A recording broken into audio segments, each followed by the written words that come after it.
Bonjour à tous, vous êtes bien sur le 31e épisode de Only a Giant Podcast avec cette intro qui fait un peu messagerie vocale. Je me doute bien que vous êtes perplexe, surtout que vous ne reconnaissez pas la voix de Plax qui d'habitude lance le podcast, mais je vous rassure, Plax est bien avec moi, Thiergo, puisque je me suis pas présenté, se dit en passant. Plax, comment vas-tu ? Bah ça va, écoute, c'est vrai que j'avais pas remarqué, mais une fois que t'as dit que ça faisait messagerie vocale, c'est vrai que c'est un peu ça. Bonjour, Ouais. vous êtes bien sur le 31e épisode. Je me suis dit, il valait mieux rassurer un peu les auditeurs qui, à chaque fois qu'ils lancent le podcast, ont plutôt l'habitude que ce soit toi qui lance l'introduction. Mais oui. Et là, cette fois, pour cette occasion, tu m'as permis de réaliser ce rêve de gosse. C'est vrai, de lancer ça un fait podcast. longtemps que t'en rêvais, tu m'en parlais, tout ça, je te disais non, Gauthier arrête. Et en fait, voilà, en plus ça répond à la question numéro 1, puisqu'il y a un certain Gauthier, @Gauthier, sur Twitter, qui nous a demandé quand vas-tu laisser Thiergo faire l'intro d'épisode. Voilà, donc Et ouais. la première fois que j'ai lu cette question, j'ai dit tiens, c'est marrant, puis en fait j'ai regardé un peu et c'est ton profil numéro 2 sur Twitter, donc c'est toi-même qui souhaitait faire cette intro. Profil numéro 1 en fait. Ah, d'accord. Pour la petite histoire, c'est ma grande fierté d'internet, c'est que je suis @Gauthier parce que j'ai été le premier Gauthier sur Twitter. Bah, en c'est ce que j'allais 2007. dire, c'est marrant Voilà. que t'aies le @Gauthier qui soit disponible. Et ouais, Alors je sais plus, mais je crois que j'ai dû créer mon compte Twitter en 2007. J'étais très très actif, c'était mon compte perso. Et puis après, quand je me suis un peu intéressé aux Giants et que je voulais parler que de football américain et avoir un feed dédié au football américain, j'ai créé Thiergo, @Thiergo. D'accord. Donc j'ai deux comptes, voilà. Ok. Mais le Gauthier, je suis beaucoup moins actif et je parle pas du tout de football américain. Mais vous pouvez toujours me suivre si vous voulez. C'est vrai, voilà. Bon, et en tout cas, l'épisode d'aujourd'hui est consacré à des questions-réponses, puisque comme on vous l'avait demandé dans un tweet précédent, ça remonte un tout petit peu, c'était il y a quelques jours, une semaine et demie, je pense, un truc comme ça, mais on n'a pas réussi à l'enregistrer entre-temps, donc voilà, c'est pas bien grave, les questions sont toujours valables en tout cas, donc voilà, vous étiez quelques-uns à nous poser des questions, je pense qu'on a largement de quoi faire un épisode. On a essayé de les classer un petit peu par thème, et puis voilà, on va les prendre dans l'ordre, et puis on va répondre à ça, au moins ça nous donne un sujet, on n'a pas besoin dans ces temps un peu de vide total de NFL, et bien ça nous donne un sujet, donc c'est plutôt intéressant. Ouais, et d'ailleurs, je tiens à signaler que j'étais très agréablement surpris par le nombre de questions qu'on a eues parce que Oui. c'est vrai que on tourne quoi autour d'une centaine d'écoutes par épisode, donc on sait qu'il y a une Ah, plus que ça. Ouais, voilà, Quand on ça cumule montre. toutes Mais les en tout cas, plateformes. voilà, mais ça montre bien qu'on a vraiment une communauté d'auditeurs qui est active et ça fait plaisir de pouvoir un peu échanger avec vous, quoi, et donc répondre à vos questions. Ouais, exactement. Et puis voilà, on va commencer tout de suite avec une première question de Zappa13009, l'ami Zappa de Touchdown Actu, @Zappa13009, qui nous demande si on vous dit, vous pouvez faire une Bengals, est-ce que vous signez ? Alors il explique qu'est-ce que c'est une Bengals.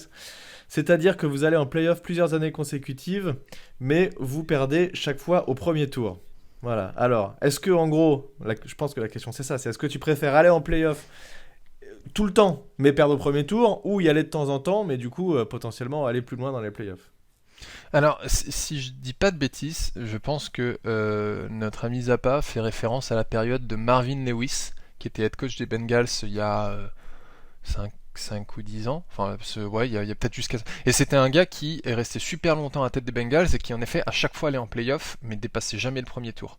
Parce que moi, au début, quand j'ai lu faire une Bengals, je me suis demandé si ça voulait dire drafter un quarterback très très haut dans la draft et après il se pétait le genou dès la première saison.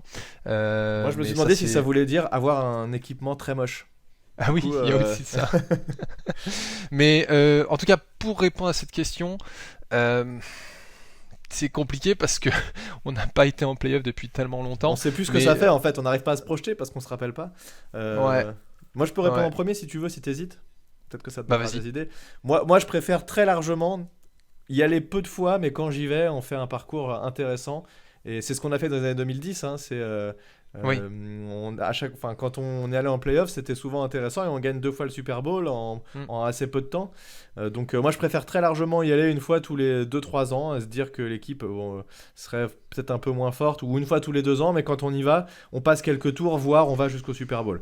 Si c'est pour y aller tous les ans et perdre directement, alors c'est bien parce que ça veut dire que tu as une équipe qui pendant la saison régulière est intéressante à regarder parce que tu termines soit premier de ta conférence, soit tu fais partie des meilleurs deuxièmes. Mais je pense que je préfère avoir un beau parcours en playoff et vraiment vibrer et quitte à jouer le Super Bowl. Parce qu'en gros, ce que ça veut dire, c'est que tu gagnes jamais le Super Bowl aussi, là, sa proposition. Donc le but ultime, c'est quand même, à un moment donné, de gagner un Super Bowl. Ouais, mais est-ce qu'on peut pas aussi se dire que plus tu vas au playoff, forcément, au bout d'un moment, ça va passer, quoi, parce que... Ouais, mais là, sa question, c'est clairement, ça passe jamais. Donc tu le sais, en Ouais. fait, d'avance que tu passeras pas. Bah dans ce cas, la réponse, en effet, je suis d'accord avec toi. Vaut mieux y aller moins souvent, mais du coup aller loin, voire l'emporter, plutôt que de se planter à chaque fois. Et ça, je pense que c'est...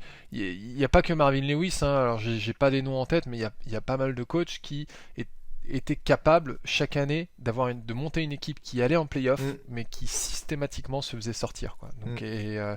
et ça, pour les fans, ça doit être quelque part très frustrant. Ouais, c'est vrai que ça doit être en partie frustrant, évidemment.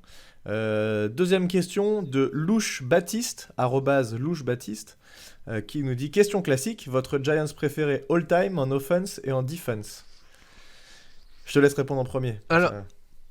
Alors, en offense, je vais pas être original, ça va être Eli Manning parce que c'est tout simplement le joueur qui m'a fait aimer la NFL. Et puis en fait, en termes de stats, il a fait tellement de trucs pour cette équipe et le quarterback reste, quoi qu'on en dise, le joueur le plus important d'une équipe. On aurait pu penser à tout un tas d'autres joueurs et tu auras peut-être un autre nom à donner tout à l'heure. ouais. Et en defense, j'ai longtemps hésité entre Lawrence Taylor, qui est le choix numéro un généralement de tout le monde, ou Mm. Michael Strahan. Et en fait, mon cœur balance un peu plus pour Michael Strahan, aussi parce que c'est un joueur que j'ai vu jouer. Bah oui, Mais c'est je trouve ça. et je trouve aussi qu'en termes de personnalité, c'est un joueur qui me plaît bien, quoi. C'est sur le terrain, et puis même ce qu'il fait maintenant, complètement en dehors du terrain. Mm. D'ailleurs, j'ai appris cette semaine qu'il allait avoir sa petite dalle sur le Walk of Fame à Hollywood. D'accord. Il commence à avoir une carrière médiatique qui est plus Ah oui, oui, importante c'est vrai. que sa carrière sportive, quoi. C'est assez C'est dingue. vrai. C'est vrai. Donc Ouais. voilà. Et tu disais, le QB est le joueur le plus important d'une équipe de foot US. Et en fait, t'as plein de monde qui dit que c'est même le poste le plus important de tous les sports confondus. En fait, tellement il y a beaucoup de choses qui reposent sur les épaules du QB. Alors, moi, en offense, je vais pas dire Eli Manning, mais je l'aime bien, évidemment. Mais c'est pas mon joueur favori. Alors, mon pseudo, c'est Plax. Donc, Plaxico Burress, vous vous doutez bien que ça fait partie de mes joueurs préférés. Et en fait, j'ai pas réussi à en choisir un à chaque fois. Donc, je vais en donner là deux pour le coup. Il y a Plaxico Burress parce que j'adorais la domination qu'il avait quand il était chez nous. Et mon deuxième, c'est Kerry Collins, qui était QB des Giants quand j'ai commencé à regarder le foot américain en 2000. Et donc, j'y connaissais rien à ce moment-là. Et c'était le QB des Giants. Et du coup, j'avais bien kiffé son style et son bras ultra canon. Et les mecs devaient se casser les mains à chaque fois qu'il rattrapait ses ballons. Et je trouvais ça vachement marrant. En défense, un peu comme toi. Alors, j'ai même pas mis Lawrence Taylor, tu vois, parce que je trouvais que c'était vraiment le truc bidon. Parce que ça fait partie des meilleurs défenseurs de l'histoire de la NFL et que c'était un peu trop facile et que je l'ai pas vu jouer non plus, donc forcément c'est un peu moins intéressant pour moi. Mais j'ai mis Michael Strahan aussi, et je mets aussi une petite pièce sur Antonio Pierce et Antrell Roll, parce que c'est deux joueurs que j'ai bien aimés dans une période faste des Giants où on a gagné le Super Bowl, et j'aime bien les joueurs qui cognent fort en fait. J'aime bien les mecs qui vont te Ouais. sécher un attaquant, ça j'adore. Et du coup Ouais. Pierce il était bien pour ça, c'était un vrai leader, et Antrell Roll aussi c'était vraiment un safety super complet, et j'adorais ce joueur là, donc voilà. Ouais, non, c'est clair. Pierce, mais tu vois, c'est marrant pour le joueur offensif. Je m'attendais à ce que tu me sortes quelqu'un du style Tiki Barber ou Jeremy Shockey. Ah ouais. Ouais, Parce que Shoki j'ai bien aimé, mais ça Ouais. fait pas partie de mes favoris all time. Parce que moi, j'ai jamais vu Barber jouer. La personne de Barber me débecte parce que en fait, à chaque fois que tu l'entends dire un truc dans les médias, Ouais. enfin, le gars, il est vraiment en mode putaclic, hein. Ouais, mais attends, mais de Euh, toute façon, il avait descendu les Giants la saison où il avait arrêté, il avait pris sa retraite. ouais. Il avait Ouais. descendu Eli Manning en disant, ouais, de toute façon, il est naze, ils feront jamais rien Ouais. avec lui. Tiens, Et Super dans le Bowl. cul Tiki, il gagne 2 Super Bowls. Mais voilà, Euh, quand tu le vois sur le terrain, par contre, c'était vraiment un running back, mais de fou, quoi. Je pense que pour le moment, Tiki Barber reste enfin non, de toute façon je pense, c'est un fait. Il est le meilleur running back de l'histoire des Giants. Il a tous les records. On espère que Saquon Barkley va exploser tout ça. Mais c'est vrai que c'était un running back fantastique. Non, il était vraiment fort. Par contre, il faisait beaucoup de fumbles et il avait réussi à corriger un peu ce problème-là à la fin de sa carrière. On l'a déjà dit, ça, l'histoire de fumble, mais c'était un peu le point négatif pour ce joueur-là. Mais il était capable de faire des réceptions. Voilà, c'est vrai qu'il était assez dominant. Question suivante de son pseudo, c'est 26. Peut-être en rapport avec Saquon Barkley, je ne sais pas. @13 Gotham qui nous pose la question. Personne n'ose les dire, donc je me dévoue. Je ne sais pas si quelqu'un en fait il a vraiment pensé à cette question-là, mais en tout cas, il nous demande si un retour d'Odell est envisageable dans les années à venir. Très franchement, non. Je pense pas, parce que... Alors, c'est marrant parce que j'ai l'impression, en suivant Odell de loin à Cleveland, que il s'est un peu assagi. Il s'est aussi blessé, donc je pense que il a fallu qu'il retravaille un peu sur lui, qu'il se remette en forme, etc. Mais la rupture entre les Giants et Odell Beckham s'est tellement mal passé, surtout pour Odell. Je pense pas qu'Odell lui ait envie de revenir. Non, et je pense pas non plus que Odell Beckham et Joe Judge ça match. Même à un moment, il y avait des rumeurs comme quoi les Browns voulaient eux-mêmes trader Beckham parce que ça se passait pas bien, quoi. Donc non, ce serait... En fait, c'est dommage Odell Beckham parce que quand on regarde tout ce qu'il a fait ces premières années chez les Giants, ça allait être le meilleur receveur de l'histoire des Giants. Il était déjà en train d'éclater tous les records. Ouais, c'était ouf. Et en fait, s'il n'avait pas eu ces problèmes de maturité, je pense que si on avait réussi à le canaliser, on aurait pu en faire un très grand receveur à New York. Ouais, je suis d'accord. Après, il s'approche des 30 ans, il a été pas mal blessé. Comme tu disais, il y a une vraie rupture.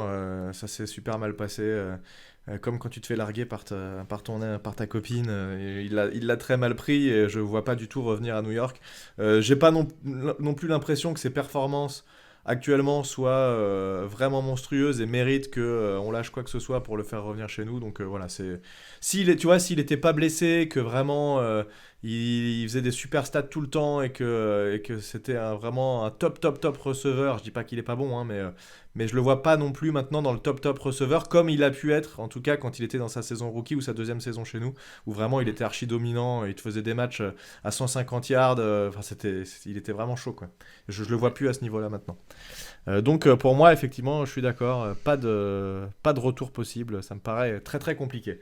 Question suivante de Jérôme HSWD, @GERHSWD, qui nous demande en toute objectivité, et là, grosse question, Eli Manning mérite-t-il le Hall of Fame? Alors ça a fait tout de suite réagir, il y a eu pas mal de gens qui ont répondu derrière cette question. Alors moi je vais commencer, je vais répondre en premier sur cette question-là. Pour moi, oui, évidemment. Alors en toute objectivité, c'est impossible de répondre en toute objectivité. On est fan des Giants, donc c'est tout à fait impossible. Mais 2 Super Bowl, 2 fois MVP de Super Bowl, 57 milliards à la passe, le mec jamais blessé, la valeur sûre, toujours à supporter ses coéquipiers. Enfin, si tu prends sa carte dans son ensemble, évidemment, il y a eu des saisons où il était moins bon. Évidemment, il y a des fois où c'était pas terrible. Il a fait beaucoup d'interceptions. Il a été aussi, après le deuxième Super Bowl, très peu entouré. Je pense que le déclin a commencé au moment où Plaxico Burress c'était avant. Il y a eu le deuxième Super Bowl juste après, mais après ce deuxième Super Bowl, j'ai quand même eu l'impression qu'il était moins bien entouré, que la O-line était un cran en dessous, clairement, qu'il s'est fait rouler dessus souvent, qu'il a commencé à un peu anticiper les sacs et un peu à flipper avec pas forcément de cible derrière. Tu vois, quand t'es mis sous pression mais que derrière tu sais que tu peux lancer la balle et que t'as des receveurs qui vont aller la chercher, parfois c'est un peu plus facile. Alors il a eu des bons receveurs mais pas suffisamment, et tu peux canaliser quand t'as un Odell Beckham, il suffit que tout le monde soit sur lui, puis bon, derrière il y a plus grand monde. Enfin voilà, globalement j'ai eu l'impression que cette équipe était quand même un cran en dessous niveau personnel, et que lui tout seul a pas pu faire grand chose. Donc, mais juste en fait ces deux runs pour les Super Bowl, alors qu'à aucun moment on a été vraiment favori, et qu'il est 2 fois MVP du Super Bowl, voilà, pour moi c'est globalement dans toute sa carrière il reste un Hall of Fame, et je vois pas comment il pourrait y échapper en fait à ce Hall of Fame. Alors tu vois, c'est marrant parce que c'est le premier épisode du podcast qu'on a fait ensemble. Ouais. On a parlé de ça. Je sais pas si tu t'en rappelles. Et ouais. Et ben je me suis amusé à aller réécouter un peu ce qu'on s'était dit. Et qu'est-ce qu'on avait dit alors ? Et ben alors, T'avais dit exactement ça. Ah, Et moi, en gros, ce que je disais, c'était, mais comme quoi on est constant, c'était de dire, oui, Eli Manning sera au Hall of Fame, mais il ne sera pas au Hall of Fame dès sa première année d'éligibilité, comme va l'être Peyton Manning cette année. Peyton Manning, il était en première année d'éligibilité, tu sais, ce qu'on appelle les First Ballot Hall of ouais, Famer, ouais. parce que je crois qu'il faut une période de 5 ans après ta retraite avant de pouvoir être éligible. Et quand t'es super bon, eh ben, t'es pris tout de suite. Mhm. Donc, en fait, je vois pas comment est-ce que, comme tu dis, je vois pas comment est-ce que Eli Manning ne pourrait pas être au Hall of Fame. Je crois que dans les réactions aux tweets que tu cites, je crois qu'il y avait notamment Victor Roulier Oui, oui. qui nous On a en posé une reparlera de question, lui d'ailleurs. On en voilà, reparlera. qui avait fait un lien vers son très bon article où il troll en fin d'article en disant Eli Manning n'a jamais rien gagné et puis si je crois qu'il dit si Joe Flacco et comment il s'appelle le QB des Ravens et le QB des Ravens qui je sais plus mais enfin bon l'autre QB des Ravens qui a gagné en 2000 si ces gars-là avaient gagné 2 Super Bowls est-ce que ils auraient été Hall of Fame et il dit non. En fait, la comparaison n'est absolument pas adaptée dans le sens où si tu regardes les stats de ces gars-là et si tu regardes les stats d'Eli Manning lors de ces 2 Super Bowl runs, et comme tu dis, il est MVP, il n'y a pas de comparaison. Et puis c'est quand même un gars, sur sa carrière, il a 37 game winning drive, 27 fourth quarter comeback. Voilà, c'est loin d'être un manchot. Effectivement, Eli Manning, en fait, je crois qu'on peut pas vraiment comparer juste cette carrière, puisque Trent Dilfer, qui a joué un match et demi avec Les Baltimore, Ravens. qui gagne effectivement un Super Bowl, mais sur un malentendu absolu et une contre-performance de Kerry Collins sur ce match-là. Et surtout qu'il y avait une des meilleures défenses de l'histoire. Donc bon, voilà. Merci pour la comparaison. On reviendra sur toi, Victor, t'inquiète pas, on t'a posé une petite question aussi, donc on parlera de toi à la fin de l'épisode. Question suivante de Maxime, son arrobas, c'est @slashermax, qui nous dit, alors là on va passer sur un thème différent puisqu'on a pas mal parlé de la O-line, qui nous dit qu'attend-on pour aller chercher un Trey Turner pour solidifier l'intérieur de notre O-line? Va-t-on vraiment rester avec Lemieux, Hernandez, Fulton sur ce poste? Alors j'ai été regarder un peu parce que je connais pas tous les O-line de la ligue. J'ai pas l'impression que Trey Turner soit le mec qu'il faut absolument récupérer. Et Ouais, effectivement, surtout qu'il a été récupéré. par qui? Les Steelers. Ah voilà. Ils Bon, viennent- mais au moment où il ils- posait sa question, c'était sûrement pas le cas. Non, non, non, en effet, au moment où il posait sa question, donc Trey Turner, c'est un ancien garde des Chargers, Oui. qui était pas mauvais, hein, mais je pense que il a eu quelques blessures qui se sont mis en travers de son chemin. Et là, il y a David DeCastro des Steelers, le garde des Steelers qui était Pro Bowler, Mm. All Pro, Oui. qui a eu une sale blessure qui vient d'être coupée et donc dans la foulée les Steelers ont signé Trey Turner. Ouais, bon, voilà, donc comme ça répond à cette partie-là de la question. Mais en tout cas, est-ce qu'on va rester avec Lemieux, Hernandez? Donc effectivement, a priori, nos gardes gauche et gardes droit titulaires, en tout cas à l'heure actuelle, hein, on est encore loin du début de la saison, mais ce serait Shane Lemieux et Will Hernandez. Ils ont répété plusieurs fois qu'ils avaient confiance dans nos jeunes joueurs. Et on a, comme remplaçant, on a quand même Harrison qui vient des Jets. On a Fulton aussi qu'on a récupéré. Donc ça, c'est des mecs qui sont pas des gars ridicules. On va dire que c'est pas forcément des titulaires en puissance, mais c'est des mecs qui ont beaucoup d'expérience dans la ligue, qui sont entre 28 et 30 ans. Donc c'est des mecs qui sont en remplaçant, qui pour moi sont très intéressants. On a aussi un mec qui a été undrafted free agent, qui s'appelle Eggy ou Eggy, je sais pas comment on prononce son nom de Brett famille. Eggy, Ouais, il est centre, lui, ouais. qui est centre, mais qui peut aussi jouer garde et qui était centre titulaire chez les Gators, qui apparemment est assez intéressant, qui fera peut-être pas l'équipe tout de suite, mais en tout cas, ça fait partie des mecs sur lesquels on peut éventuellement miser à partir du milieu de saison. Et on a Nate Solder en backup offensive tackle, donc on a quand même de quoi faire tourner un peu si jamais ça va pas. On n'a pas de O-line ultra dominant, ça c'est sûr, mais en tout cas, notre O-line à l'heure actuelle, a priori, ça devrait être Andrew Thomas left tackle, Shane Lemieux, left guard, Nick Gates en centre, Will Hernandez en garde droit et Matt Peart en tackle droit. Donc c'est la jeunesse sur laquelle effectivement compte notre coaching staff. Donc je sais pas si on doit être très rassuré, je sais pas ce que tu en penses toi, Thiergo, mais quand même cette O-line a quand même bien step up l'année dernière à partir du milieu de saison. Ouais, et je pense que en plus de toutes ces additions de joueurs que tu as citées, il faut aussi citer des changements au niveau du coaching staff. Mhm. Parce que l'expérience de Colombo l'année dernière, c'est ça, hein, c'est Colombo, à chaque fois Marc j'oublie son Colombo, nom. oui, Je oui, pense bien que sûr, oui, oui, à chaque ouais. fois qu'on parle de lui, tu étais hésitant, mais oui, c'est ça. Voilà. Et ben n'a pas du tout fonctionné. Il a été remplacé au pied levé par Joe Judge parce qu'il s'entendait pas. Et on a signé un gars qui s'appelle Rob Sal ou Saleh, je sais pas, qui est chauve comme le head coach des Jets et qui s'appelle Saleh aussi, mais avec un H. Donc bon, c'est peut-être son twin brother.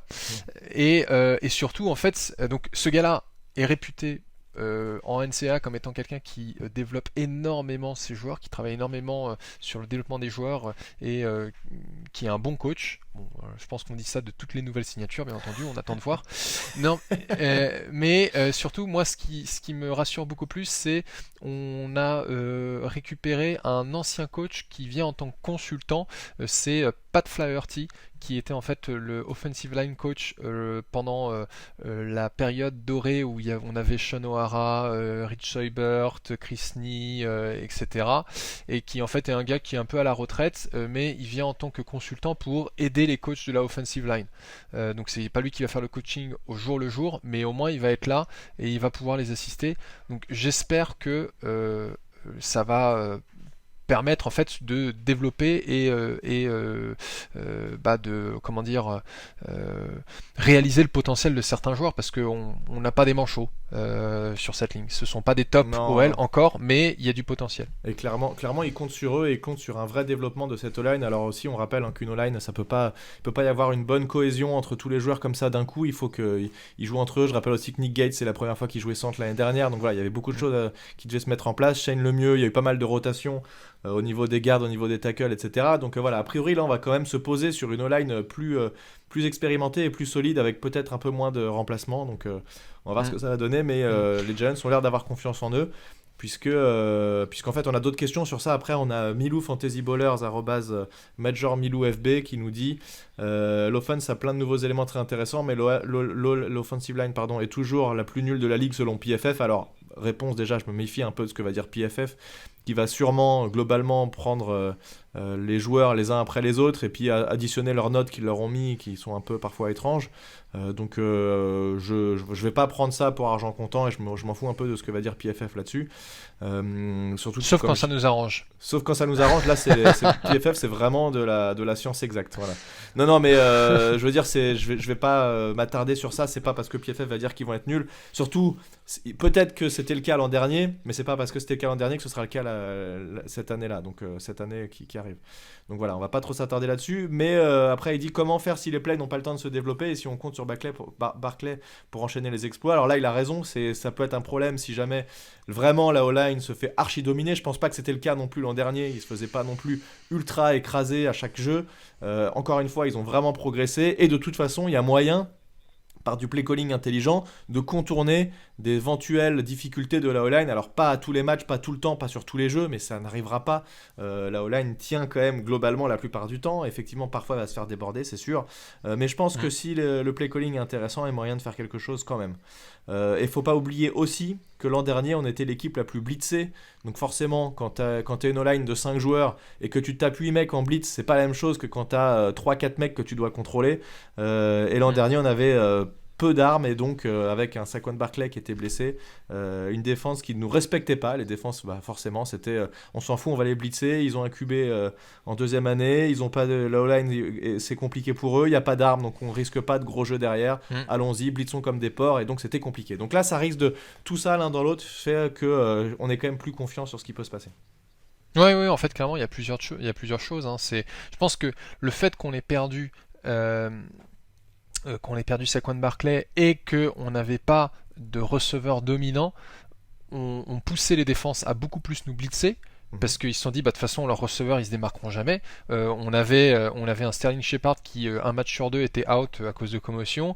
Evan Engram et Darius Slayton qui pouvaient pas attraper les ballons et les autres pouvaient pas se démarquer. Et puis après, les running backs. Le constat horrible. Non, mais Mais c'est En horrible. gros, on se faisait taper par les flashs de la Courneuve, c'est ça que tu es en train de nous dire.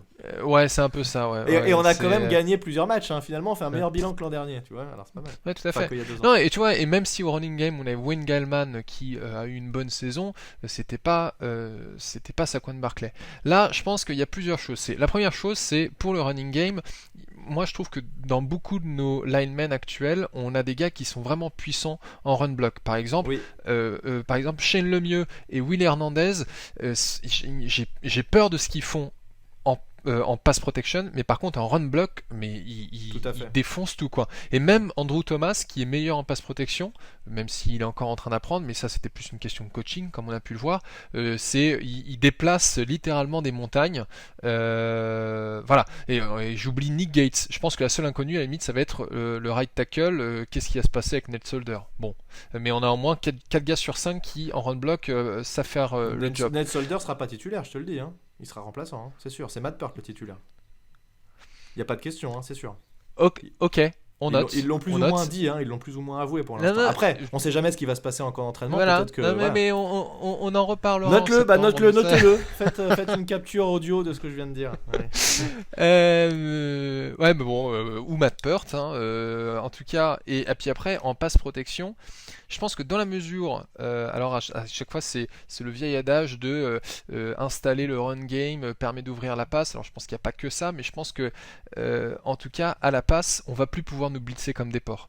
Ça, c'est clair. On a Kenny Golladay, on a pas Darius Shelton, Kadarius Toney, Sterling Shepard, et puis après on a des gars qui, s'ils ont oublié le beurre à la maison avant d'aller au vestiaire, peuvent attraper le ballon.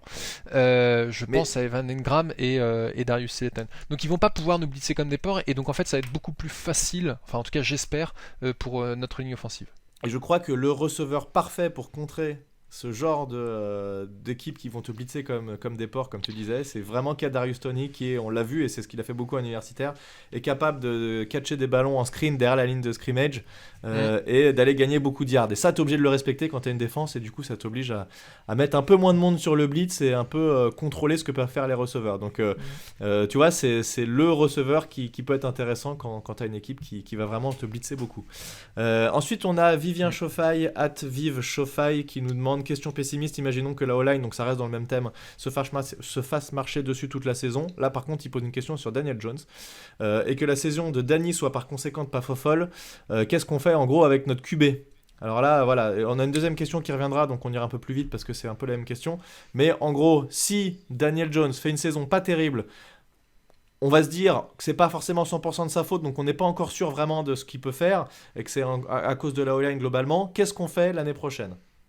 En gros, est-ce que tu te dis je draft un QB, ou est-ce que je conserve Daniel Jones parce que on va se dire encore une fois il n'était pas bien entouré et donc c'est pas de sa faute? Bah en fait il faudrait vraiment que ce soit un cas de figure où ça se voit que Daniel Jones a moins d'une seconde pour passer le ballon, qui se fait saquer tout le temps, la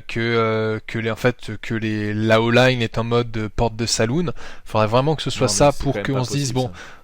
Ouais, j'ai du mal à le voir, mais je pense qu'aujourd'hui, et on va peut-être en parler plus tard, j'ai plus toutes les questions en tête, mais la troisième saison de Daniel Jones, elle va être critique pour lui parce que les Giants ont fait ce qu'il fallait pour lui donner des armes.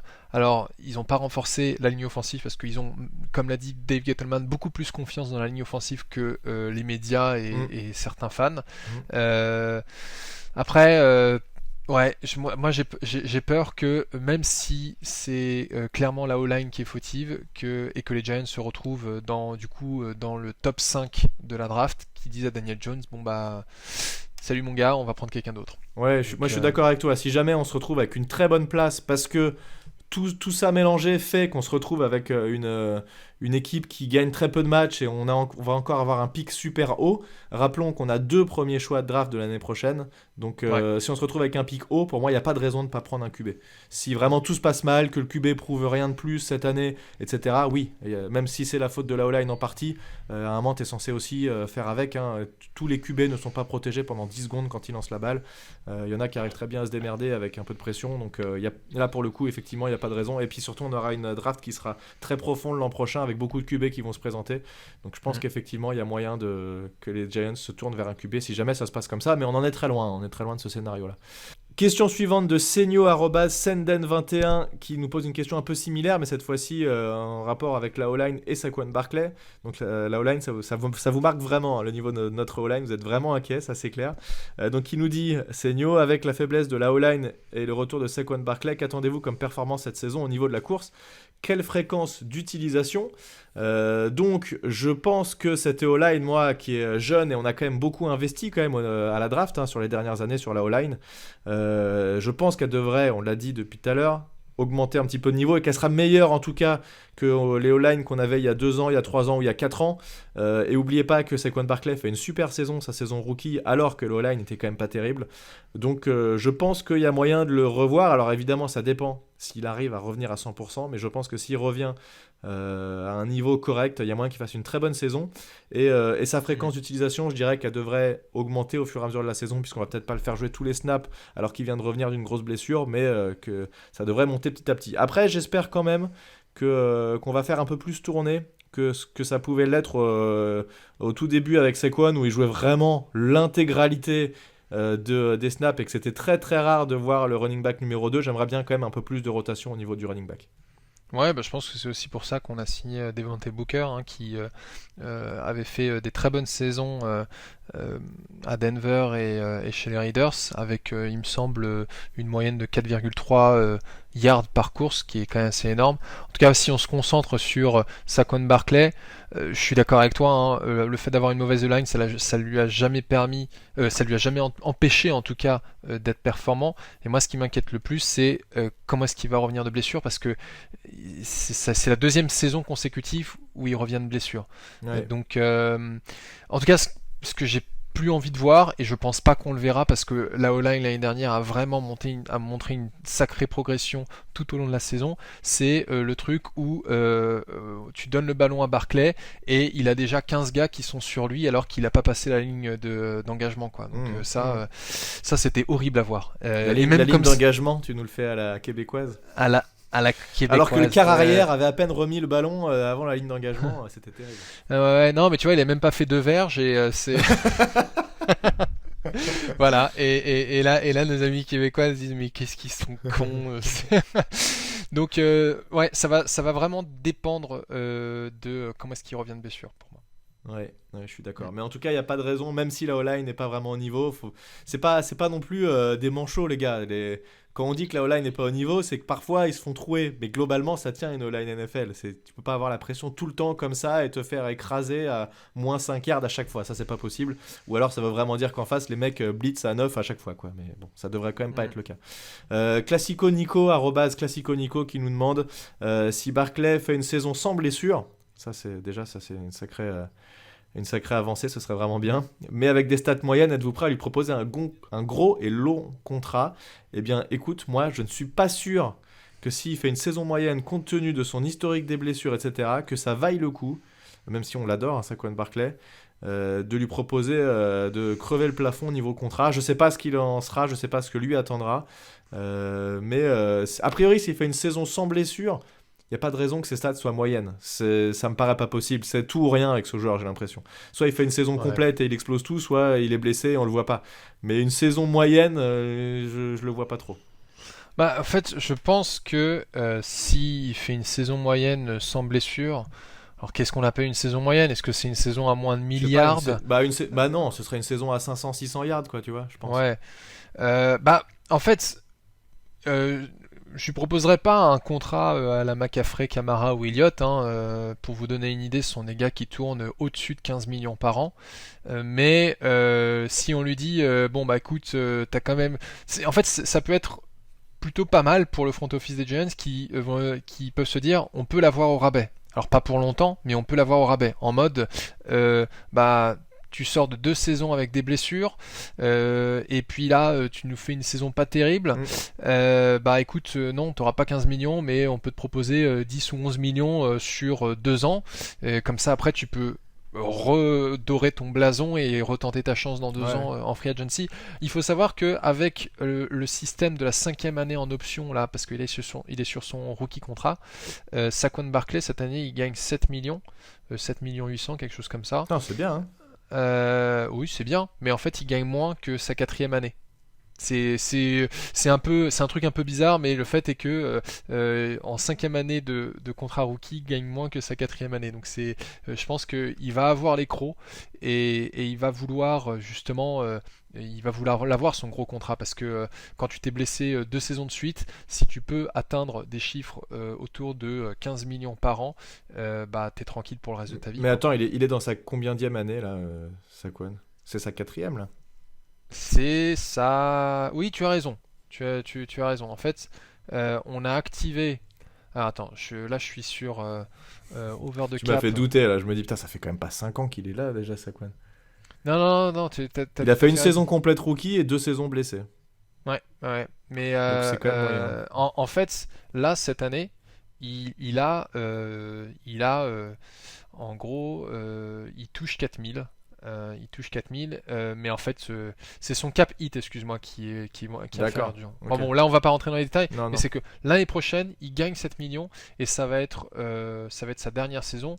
Et je pense que lui, ce qui l'intéresse, c'est d'avoir un contrat au plus tôt, mais pour être un Mhm. peu plus sécure. Mais bon, Ouais. on verra. On n'a pas trop de Ok, nouvelles de ce côté-là. non.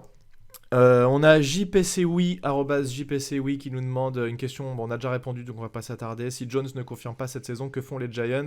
QB, free agent ou rookie, etc. Donc voilà, si Rookie, effectivement, moi je suis d'accord, si ça confirme pas, j'irai plutôt chercher un rookie avec la draft qui nous surtout attend encore une fois. Surtout qu'on a 2 premiers tours, donc Et les ouais, je pics pense qu'on qu'on a. ira chercher un Il rookie. y aurait moyen de trade. Si jamais même on est que 10 ou 11, tu vois, dans la draft, on peut trade up avec les 2 tours de draft qu'on a. Donc il y aurait moyen de faire quelque chose. Mais oui, clairement, encore une fois, si ça se passe pas bien, il n'y a pas de raison de pas prendre un QB.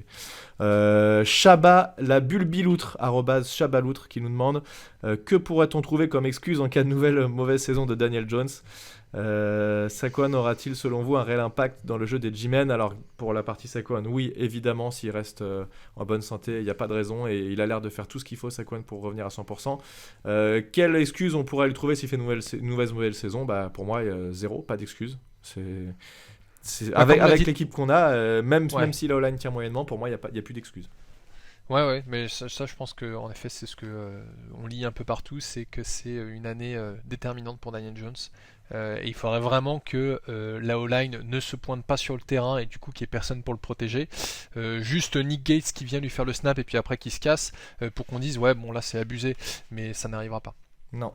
Louche Baptiste, arrobase Louche Baptiste, qui pose une question un peu similaire aussi, qui nous demande si Daniel Jones, avec toutes les armes qu'il a pour performer cette saison, quel bilan vous faut-il pour dire quel bilan faut-il pour dire on reste avec lui, c'est notre franchise QB?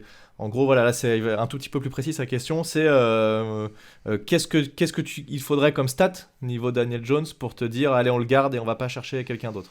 Donc moi au-delà des stats de l'équipe, parce que tu peux avoir un QB qui performe énormément avec une défense complètement en bois, auquel cas ce serait compliqué de parler des stats d'équipe, mais si c'est stats à lui, je pense que s'il fait une saison à 20-25 TD et 10-12 interceptions, je pense que ça resterait des stats assez solides pour te dire ça vaut le coup Ouais. de lui donner une année supplémentaire. Bah, en fait, il faudrait que. Je pense que ce qui va surtout être déterminant pour lui, c'est faire attention au ballon. Moins de fumble, moins d'interceptions. Ce qui était le cas l'année dernière en fin de saison, hein, il Ce s'est qui était vraiment le cas. amélioré là-dessus. Ouais, ouais. Et bah, là, pour le moment, ces 2 premières saisons, il a à chaque fois tourné autour de 3 milliards. Bon, il a eu que 11 TD la saison dernière, mais en gros, pour moi, c'est le franchise QB si il nous fait une saison à plus de 3500 yards, 25 TD et une dizaine d'interceptions, et surtout beaucoup, beaucoup moins de fumble. Après, pour ce qui est du bilan de l'équipe, ça dépend pas que lui. Même si le Ouais. QB est, enfin voilà, le QB au final, quand l'équipe gagne, c'est grâce à lui, et puis quand l'équipe perd, c'est aussi à cause de lui. Donc c'est toujours un peu terrible pour le QB ce type de jugement, mais on peut pas juste définir son avenir en fonction du bilan de l'équipe. Non, non, je suis d'accord. Tout à fait. Après, tu parlais des fumbles, c'était surtout en début de saison passée, hein. On a Ouais, bien senti que de toute façon, l'intégralité de l'équipe s'est améliorée au fur et à mesure avec des nouveaux coachs, un nouveau playbook, etc. On l'a déjà dit plusieurs fois, mais il y a eu vraiment une montée en puissance de cette équipe et cette année, on reste sur des bases solides avec des coachs très similaires. Il y en a certains qui ont changé, mais globalement, c'est le même coaching staff, le même playbook, des ajustements qui vont être faits sur le playbook et des joueurs supplémentaires qui vont venir améliorer l'équipe sans qu'on perde vraiment de joueurs clés. Donc a priori, il n'y a pas de raison que ça ne s'améliore pas. Question coaching staff de Novak Jimmy, @NovakJimmy, qui nous demande est-ce que Jason Garrett va se transcender cette saison? Vu la saison dernière, il a quelques doutes, il nous dit Jimmy. Quel pouvoir aura Kitchens sur l'attaque? Je te laisse donner ton avis là-dessus. Est-ce que on espère hein, qu'il aura appris de ses erreurs. On va dire que l'année dernière, il n'y avait pas eu d'intersaison. Il était dans une nouvelle équipe, il découvrait un nouveau coaching staff, donc c'était peut-être un peu compliqué pour lui, comme c'était compliqué pour tout le monde. Tu parles de Jason Garrett là hein? De Jason Garrett, bien entendu.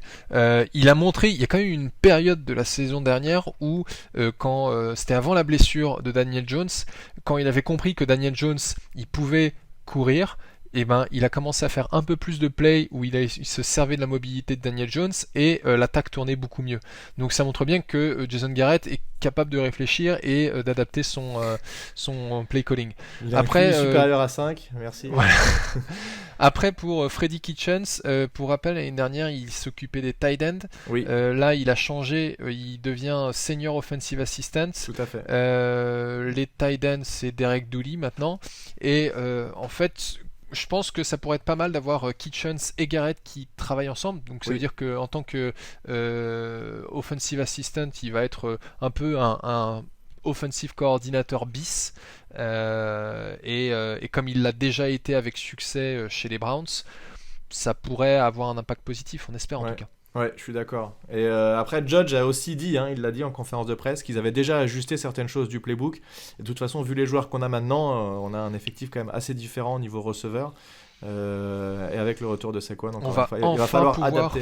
On va enfin pouvoir faire des passes, des grosses bombes en profondeur. Hein. On avait sorti la stat sur Twitter comme quoi stat PFF au passage. Que Daniel Jones, celle-là on l'aimait bien. Ouais. Voilà, Daniel Jones est l'un des quarterbacks les plus précis en profondeur, mais on lui a pas souvent donné l'occasion. Et là maintenant avec un Kenny Golladay, on espère le voir un peu plus souvent, quoi. De toute façon, c'est simple. Dans la première partie de saison l'an dernier, il courait pas. Il y avait très peu de mouvements sur la ligne, très peu de feintes et avec que des passes courtes. En fait, là où il est bon, c'est pour courir et pour lancer des passes longues. Donc on a fait complètement l'inverse. Et Garrett avait avoué qu'il avait surtout joué ça pour le mettre en confiance et éviter de perdre trop le ballon. Et au final, ça n'a pas très bien marché puisque les mecs en face avaient des mains en mousse et qu'ils relâchaient le ballon et ça finissait en interception derrière, donc c'était pas terrible. Question sur la défense de Le Petit Louis, @LuPetitLouis, qui nous dit à votre avis qui va être le meilleur saqueur de la saison? Je pense côté Giants évidemment. Est-ce que tu as quelqu'un en vue pour le meilleur saqueur côté Giants?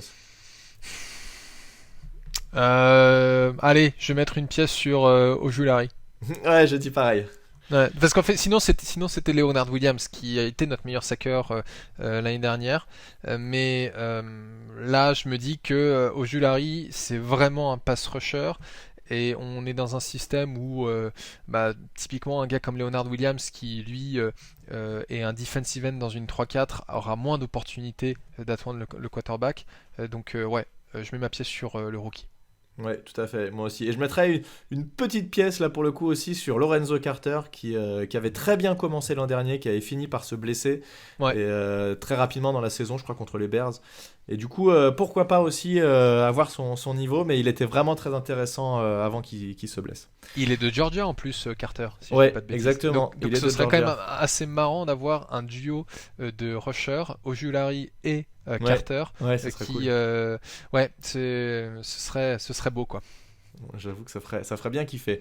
Jacquemin Thomas @JacqueminThomas3 qui nous dit: a-t-on vraiment une secondary aussi talentueuse que ce qu'on pense? Car à part Bradbury qui est clairement au-dessus du lot et McKinney qui a tout approuvé, le reste pose question. De bons joueurs, mais pas les meilleurs à leur poste. Alors, je suis pas tout à fait d'accord avec cette remarque. Effectivement, ils sont pas tous les meilleurs à leur poste. C'est impossible d'avoir tous les meilleurs à tous les postes. Ça, c'est pas possible. Ça s'appelle le Real Madrid, ça, monsieur. Ça s'appelle le Real Madrid. Ça s'appelle le soccer et c'est impossible dans les sports américains. En tout cas, oui, moi, je pense qu'effectivement, on a une secondary qui est aussi talentueuse que ce qu'on veut bien dire. Adoree Jackson, quand il est arrivé, il y en a certains qui ont quand même dit qu'il était aussi bon, voire meilleur que Bradbury. C'est un cornerback 1 en fait, Adoree Jackson, quand il n'est pas blessé, parce qu'il a eu des problèmes de blessure, ça c'est clair. Mais il est excellent. Si vous allez voir ses stats, vous allez voir que c'est assez fou et que il pourrait très bien passer en cornerback 1 devant Bradbury, c'est tout à fait possible. Mais là, on s'en fout puisqu'on aurait l'un d'un côté et l'autre de l'autre côté. Donc là, pour le coup, on aurait vraiment deux très très bons cornerbacks. En slot, je rappelle qu'on a Darnay Holmes qui a été très bon l'an dernier, Aaron Robinson qui est un rookie. Certains le voient déjà passer devant Darnay Holmes parce qu'apparemment il est vraiment très puissant et vraiment très bon aussi. En safety, on a Jabril Peppers, Logan Ryan, McKinney évidemment qui a tout approuvé puisqu'il a été blessé l'année dernière, mais qui quand il a joué a été très très bon. Et ce que je vous avais indiqué, j'avais fait une vidéo sur ça, il jouait très rapidement, il était très vif et il rattaquait très très vite sur le porteur du ballon, donc ça c'était vraiment intéressant. Sans oublier Love qui peut jouer partout, qui peut jouer en corner et en safety. Donc j'ai l'impression quand même qu'il y a à la fois de l'expérience, de la jeunesse, des joueurs bons. Cette secondary, pour moi, on n'en a pas une aussi bonne depuis, je sais pas en fait. Depuis très, belle très, lurette, très longtemps. ouais, depuis très longtemps. C'est à se demander si on était même né.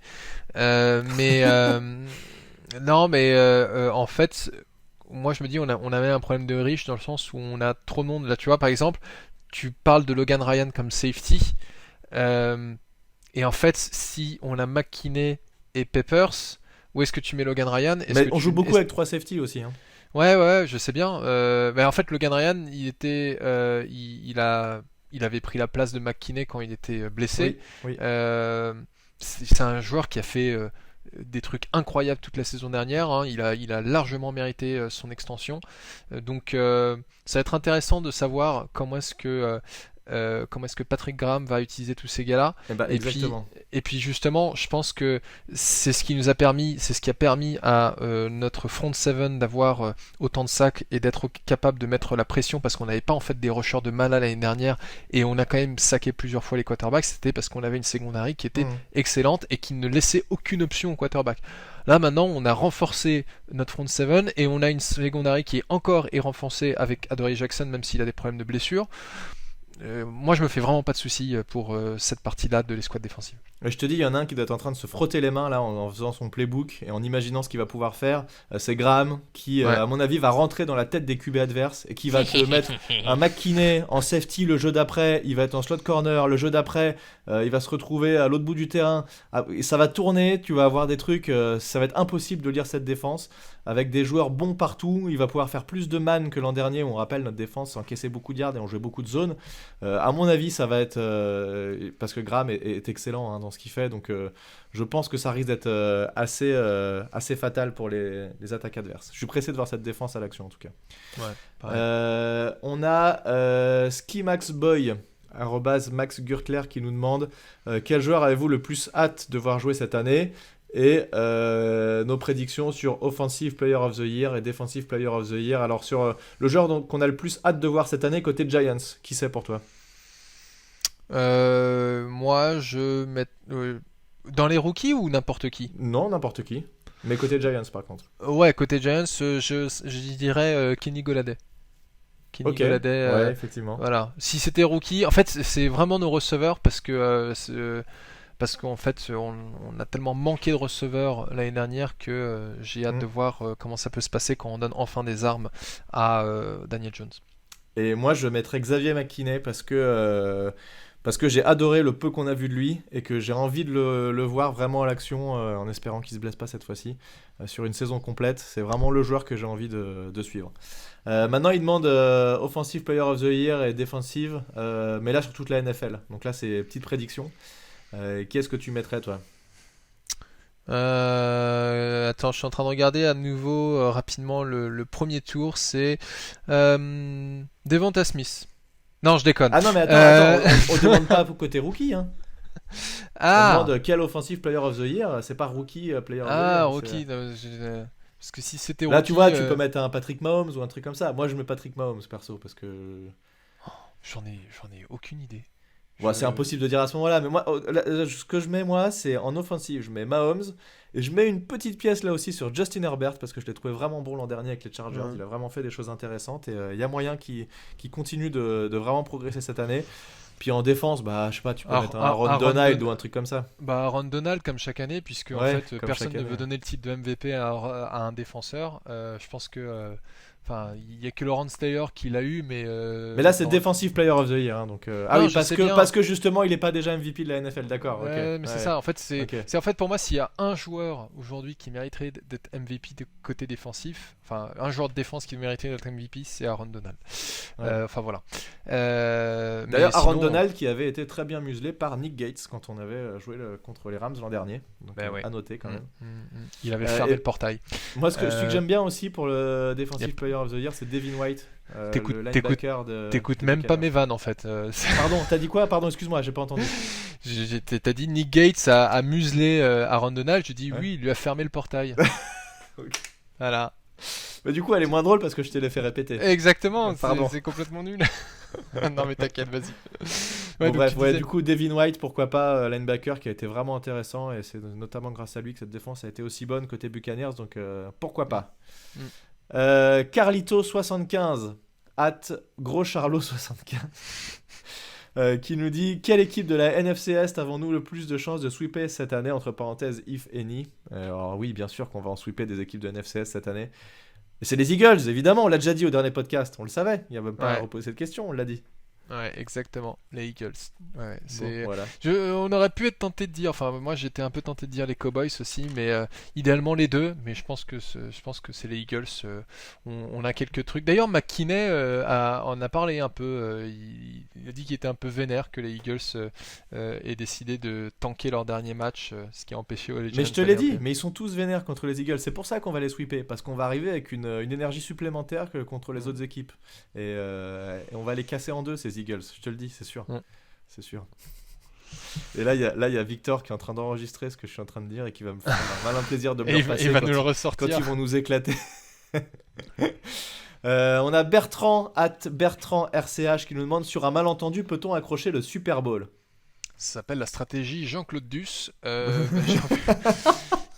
J'ai envie de dire tout est possible, ma bonne dame, mais très franchement, je pense pas. Si on est Ouais. très sérieux, je pense pas. Moi non On plus, sera je ne déjà pense- très chanceux d'aller en playoff. Ah, pas chanceux du coup. On aurait mérité d'aller en playoff. Je pense que ce serait Ouais. du travail qui aurait fait qu'on irait jusqu'en playoff. Mais je pense que l'équipe est pas assez mature et encore trop jeune avec un coaching staff trop neuf. Il faut encore qu'ils aient plus d'expérience que ça. Donc je pense qu'on peut aller en playoff. Ça, c'est une certitude à mon avis. En tout cas, sur le papier, là, a priori, on a ce qu'il faut pour aller en playoff. Maintenant, gagner le Super Bowl, ça me paraît un petit peu optimiste. Clairement. Ouais. Ouais. Alors, on a une dernière question que j'ai mis dans la catégorie trop lolo.